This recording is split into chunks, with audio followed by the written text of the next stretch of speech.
লাভের আশায় ফুলকপি আবাদ করে এখন ব্যাপক লোকসানের মুখে চুয়াডাঙ্গার কৃষকরা। বাজারে বিক্রি করে উৎপাদন খরচও উঠছে না তাদের। গত বছর লাভজনক হওয়ায় চলতি মৌসুমে এ জেলায় ৭০,৪৫০ মেট্রিক টন ফুলকপি উৎপাদিত হয়। শুরুতে প্রতি পিস ফুলকপি বিক্রি হয় ৮০ থেকে ৯০ টাকা পর্যন্ত, কিন্তু সময়ের সঙ্গে সঙ্গে দাম ঠেকে তলানিতে। বর্তমানে প্রতি পিস বিক্রি হচ্ছে ৪ থেকে ৫ টাকায়। কপি বিক্রি করে জমি পরিষ্কার করার টাকা উঠছে না। আমাদের আগে কপি ছিল, সেই সব কপিতে মানে টাকা পয়সা ভালোই মানে লাভজনক হয়েছে, কিন্তু এখন বর্তমানে যে কপি আছে এই কপি আর হচ্ছে বিক্রি নেই বাজারে।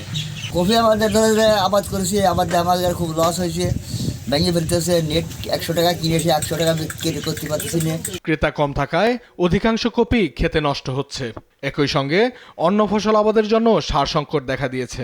চাহিদাও কমে গিয়েছে এবং মাঠের কপিটা আছে এখন বর্তমানে চাহিদা পূরণ হয়ে আর সেগুলো বিক্রি হচ্ছে না, যার জন্য মাঠে সেগুলো এমনি নষ্ট হয়ে যাচ্ছে। দাম নেই, কপিতে লস, চাষে হামাকের কানছে। সার কিনতে গেলে পারে ২,০০০-৩,০০০ টাকা বস্তা, সার আনতে গেলে পাওয়া যাচ্ছে না। কৃষি বিভাগ বলছে চাহিদার তুলনায় বেশি উৎপাদন হওয়ায় বাজারে দাম পাচ্ছে না কৃষকরা। ফুলকপি এবারে যে পরিমাণ উৎপাদিত হয়েছে, প্রথম অবস্থায় ফুলকপির ১ বিঘা জমি থেকে ৭০ থেকে ৮০,০০০ টাকা পর্যন্ত কৃষকরা ফুলকপি বিক্রি করেছেন। এর পরবর্তীতে ওই জমিসহ অন্যান্য জমিতেই ফুলকপি তারা আবার আবাদ করেন, দাম কিছুটা বেশি পায়।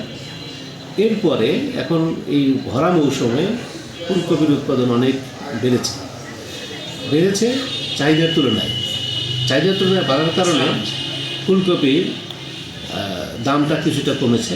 ক্ষতি পোষাতে সরকারি সহায়তা চান এ জেলার ক্ষতিগ্রস্ত কৃষকরা।